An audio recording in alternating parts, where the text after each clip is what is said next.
If you are going to be successful selling agency services or any other recurring revenue services to small businesses, you have got to keep your customers longer if you want to make a real profit and have the financial resources that you need to really grow your business. And this is specifically selling to small businesses, because small businesses, you're not charging a ton to those businesses. So when you factor in the cost of acquiring the customer and servicing the customer, in order for that customer to really be profitable for you, it's at about 1 year typically where that happens. And then year 2, year 3, year 4, that's where you really get that strong profitability and you have the margins to really fuel the growth at your business. But you've got to keep customers longer. Churn is the absolute killer in this business. So let's talk about 5 ways that you can improve customer retention, get that churn number down, and actually get the profitability that you need to have a healthy business. Okay, the first thing that you can do to lower churn and keep your customers longer, and this is probably the most important thing, is to say no more often. Way too many agencies are stuck in this cycle where they feel like they have to say yes because they need the money. And so they say yes to the wrong customers.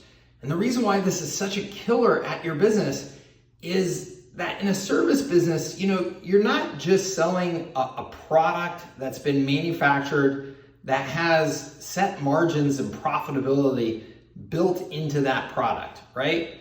You manufacture, televisions, and you sell televisions for $700 a television and it costs you $200 to manufacture. You've got $500 of margin in there and it's set.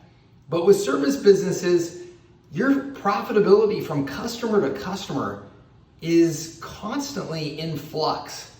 And the less mature you are with your operations, the less mature you are with your sales process and with saying no, the more that profitability is going to be in flux between customer to customer. And the reason why is that some customers, these customers, some customers come on board and they're easy to work with. They listen to your advice. They execute on the advice, they collaborate with you, they pay their bills on time. Those are good customers, and those customers are profitable. And when you're running a service business, you typically only have the capacity to have so many customers on at a time, okay? And so if, let's say, 70% of those customers are good customers and 30% are not good customers, the kinds of customers that don't listen to your advice, that don't execute, that don't collaborate, that don't pay their bills on time, you've now got 30% of your customers that are not good, profitable customers.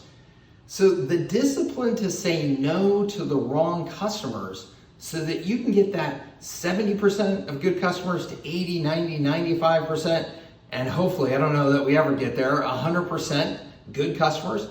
That's how you get a really profitable service business. And it is discipline. You've got to have the discipline to say no. Now, the reason why most agencies struggle with saying no is that they just don't have a full pipeline of opportunities. And so they feel desperate to say yes to every deal that comes along rather than being comfortable with saying, no, you're not the right fit for our services, you're not the right fit for our culture, because I know I have another deal in the pipeline that's coming.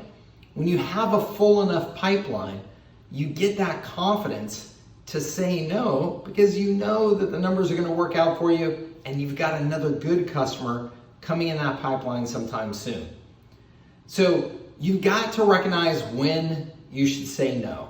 And there's lots of things that you can easily identify. Are they the right size company? Are they currently investing in marketing? Do they have the budget? Are you working with decision makers? But the most important thing that I've learned to ask in my businesses, and this is, I would say, by far and away, the thing that differentiates the really good customers from the not so good or the bad ones, the thing that my team and I have learned to ask is, do they value our services? Do they value what we can do for them? And the reason why that's such an important question is because it's about the mindset of the customer, right? The right customers have the mindset that they are investing in you and that you have value to give them for that investment.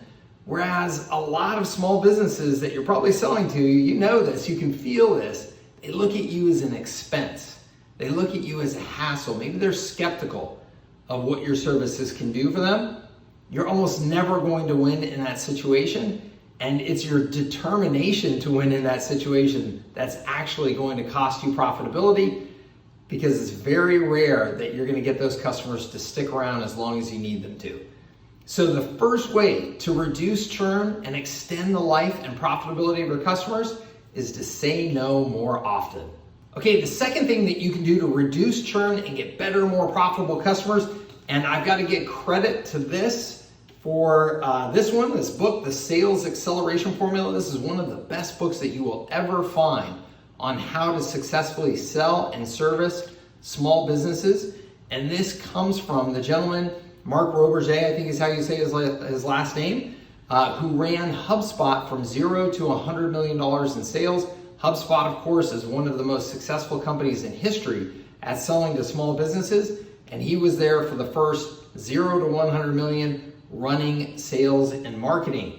And this tip comes from him in this book. What they learned at HubSpot is that by getting customers to prepay for services, they were getting much higher quality customers in a number of different ways. Okay, one, the customers, obviously, if they could prepay, they had some financial stability. And one of the really hard factors when it comes to churn, if you're servicing small businesses, is that roughly 3 to 5% of your customers are going to go out of business every year unless you're very selective. So that churn number is almost baked in to your numbers unless you're really selective about only working with customers that have some financial stability. So by getting customers who could prepay, they were automatically proving that they were getting customers that had a higher degree of financial stability, thus lowering that 3 to 5% number that I mentioned. The other thing that they demonstrated this way, which was actually the most important reason for the success, the long-term success of these customers and keeping them around, was that the customers who would prepay were more committed. Okay, and we go back to that first point that I made, that you're looking for the mindset, you're looking for the customers that actually value your services. When a customer makes a payment to you for $497 a month, you get a different degree of commitment versus the customer who writes a check for you on the spot for $5,000 or $6,000 and prepays for the year. That customer that prepays for the year is going in, right? They're going in, they're jumping in. They know that they've got to do the work to make it successful, and that prepayment is a good sign of that. So by getting customers that will prepay, they're getting a higher quality customer financially, but they're also getting a higher quality customer in terms of their degree of commitment, which means that the customers are getting onboarded more successfully, they're making use of the services more successfully, they're getting the rest of their team using your services more successfully, which just means an all-around better relationship that's more likely to stick. Okay, tip number 3 is to sell more services to the same customer. Okay, the more hooks you get into that customer, the less likely they are to get away. So sell your initial service, whatever that is that gets you in the door, but then over the course of the relationship, in your quarterly business reviews, as you see opportunities to introduce more services, introduce those services and sell additional services.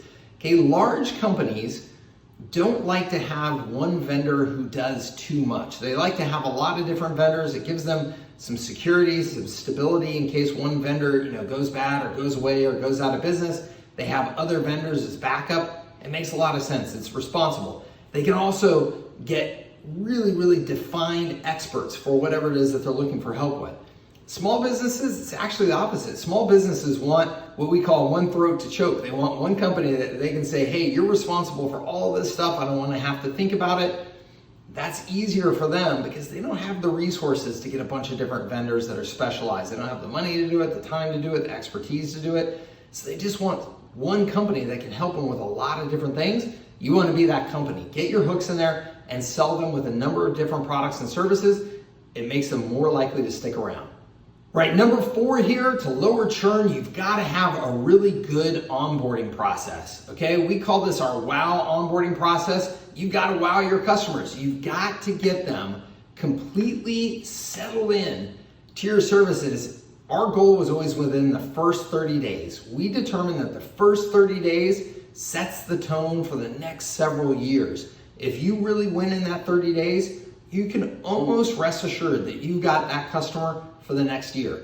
If you mess up in that first 30 days, you're in trouble. Okay, so what does a successful onboarding process look like? What does it accomplish? The most important thing is that you've got to get them activated. What I mean by activated is that you've got to get them using your service and ideally experiencing a quick win, a benefit of your service that they can immediately recognize, yeah, this is what I signed up for, this is working. Okay, so that means that you can't let your customers drift. Okay, what happens very often when you sign up a new customer, they're busy, they've got all kinds of stuff going on, they're not completely committed to that onboarding process, and the next thing you know is 30 days, 45 days, 60 days, and you really haven't gotten things going yet, and that customer cancels, okay? You have got to have an onboarding process that's focused on that first 30 days that you drive to completion. The best way to do that is in the sales process. Tell your customer, here's what it's going to look like in the first 30 days. We're going to get these things done in the first week, these in the second week, these third, these fourth. We need you and your team to participate in this way to get it done and make sure that they are committed to that. Ask them for their commitment to that. Okay, number 5 here to reduce churn and keep your customers long-term is that you've got to proactively address challenges when you know that there are challenges in the relationship and in the service that you're providing for your customers. So many people want to take this approach of sticking your head in the sand when you know that there's a challenge with a customer, a problem with a customer, when your service isn't quite living up to expectations and you know it, and you want to bury your head in the sand and just hope that if you don't say anything, it's going to buy you some time to be able to make things better, and you're going to get another handful of months out of that customer, or maybe they just won't notice and they'll stick around. This is absolutely the wrong mindset, and it's killing your business, okay? Your customers know. Your customers know when they're not getting the value out of their service. And sure, they may stick around for another couple months or something like that before they finally decide to cancel and go with somebody else. But that is no way to run your business. And getting another couple of months from a customer is not going to do anything really meaningful for you. You've got to keep them for years. The way that you keep them for years is by demonstrating integrity and demonstrating that you are proactive about making sure that they're getting the value out of your services. The best way to do that is when you know that something is not right, you bring it to their attention. You make the call. You get them on the phone and say, hey, our team has brought up a concern I want to have a conversation with you about because I want to make sure that we're delivering the best value to you and your team. Here's what the issue is. How do you think we can take care of this, right? That shows your customer something that they see from almost no other vendors out there that they're working with, that you are a company of your word, that you're proactive, that you can be trusted, and that you're really trying to follow through. That is how you create a real relationship with your customer where they value your services and they want to stick around for the long term. So no burying your head in the sand. It's not really doing you any good. You've got to be proactive. All right, that is 5 ways to reduce churn and keep your customers long-term. This is one of the most important metrics in building your business successfully. You have got to reduce that churn. All right, I've got some resources down below for you here. If there's anything that I can help you with, please let me know. Please ask your questions in the comments. I'd love to hear from you, and I respond to all of them personally. Please also be sure to share this with anybody that you think would get some value. Give it a big thumbs up if you got some value out of it, and please subscribe to my channel, and we'll see you on a future video.